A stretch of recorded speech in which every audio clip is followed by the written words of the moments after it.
Hey guys, welcome back to my channel.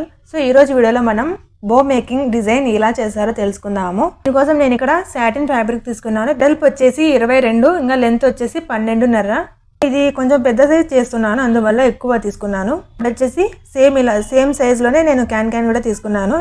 ఇప్పుడు మనము ఒక చిన్న ఫ్యాబ్రిక్ తీసుకున్నాను. ఈ ఫ్యాబ్రిక్ లెంత్ వచ్చేసి 15. ఇది వచ్చేసి నేను ఆల్రెడీ కట్ చేసుకున్నాను. జస్ట్ నార్మల్ గా కర్వ్ ఇచ్చాను నేను ఇక్కడ.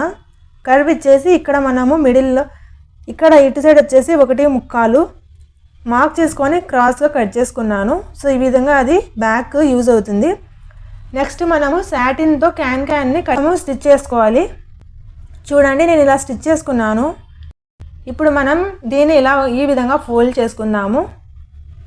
నెక్స్ట్ వచ్చేసి నేను ఇది ఇలా మార్క్ చేసుకుంటున్నాను ఒక 1/2 ఇంచ్ వరకు. ఎందుకంటే ఇక్కడ మనం స్టిచ్ చేసుకుంటాం కాబట్టి మిడిల్లో వచ్చేసి ఈ పార్ట్ అలాగే ఓపెన్గా పెట్టుకున్నాను.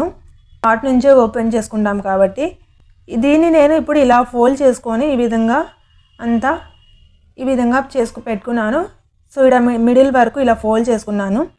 ఫోల్డ్ చేసుకున్న తర్వాత దీన్ని ఫ్రంట్ బాటము బోత్ సైడ్స్ కూడా మనం స్టిచెస్ వేసుకోవాలి. ఇప్పుడు మనం ఎక్కడైతే వదిలిపెట్టుకున్నామో ఆ ప్లేస్ నుంచి దీన్ని మనం టర్న్ చేసుకుంటాము. తీసుకోవడానికి కొంచెం టైం పడుతుంది. అంటే నార్మల్ క్లాత్ అయితే ఈజీగా అవుతుంది నార్మల్ వేగా అయితే. నేను ఇక్కడ క్యాన్ వేసుకున్నా కాబట్టి కొంచెం గట్టిగా ఉంటుంది కాబట్టి టైం పడుతుంది.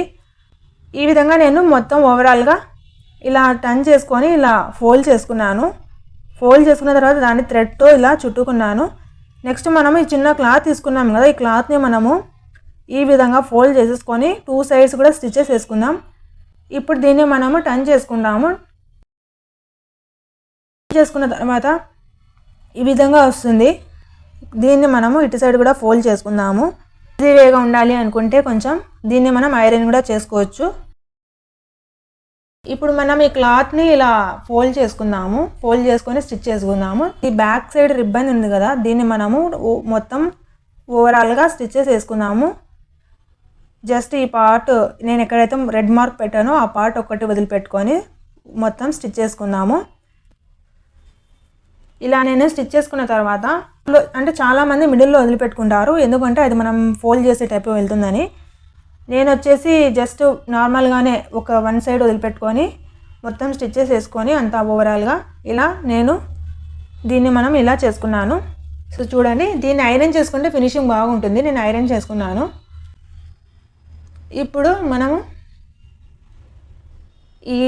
ఎక్కడైతే మనము దీన్ని ఇక్కడ ఒక థ్రెడ్తో ఇట్లా చుట్టేసాము ఆ ప్లేస్లో ఈ గ్లూ పెట్టేసుకొని నేను ఇక్కడ తయారు చేసిన రిబ్బన్ తీసుకుందాము. అందులో వచ్చేసి ఈ రిబ్బన్ ఇప్పుడు మనం తయారు చేసిన బో తీసుకొని అందులో వచ్చేసి ఈ రిబ్బన్ ఇలా పెట్టుకుందాము క్రాస్గా. ఇది వచ్చేసి మనము కొంచెం మిడిల్గా పెట్టేసుకొని ఇలా ఈ విధంగా బ్యాక్ సైడ్. సో దీనికి ఇంకా మనం ఏదైతే చిన్న క్లాత్తో మనము ఆల్రెడీ స్టిచెస్ వేసుకుందాము. దీనిపైన గ్లూ ఇలా పెట్టేసుకొని ఈ విధంగా మొత్తం ఫోల్డ్ చేసుకుందాం. ఈ విధంగా మొత్తం కూడా గ్లూతో ఇలా మొత్తం మనం ఫోల్డ్ చేసుకుందాము. గ్లూ అవసరం లేదనుకుంటే మనం నార్మల్గా నీడిల్తో అయినా కానీ స్టిచ్ చేసుకోవచ్చు. కానీ ఈ గ్లూ వచ్చేసి నాకు స్టిఫ్గా ఉంటుంది, అందువల్ల నేను గ్లూనే యూస్ చేస్తున్నాను. మొత్తం ఓవరాల్గా ఫోల్డ్ చేసుకొని పెట్టుకున్నాను. ఈ విధంగా మనము ఈజీగా లాంగ్ ఫ్రాక్ బ్యాక్ సైడ్ గ్లూతో నేను యాడ్ చేశాను. వీడియో నచ్చినట్లయితే లైక్ చేయండి, షేర్ చేయండి, ఇంకా మన ఛానల్ని సబ్స్క్రైబ్ చేయండి. నెక్స్ట్ వీడియోలో మళ్ళీ కలుద్దాం. బాయ్.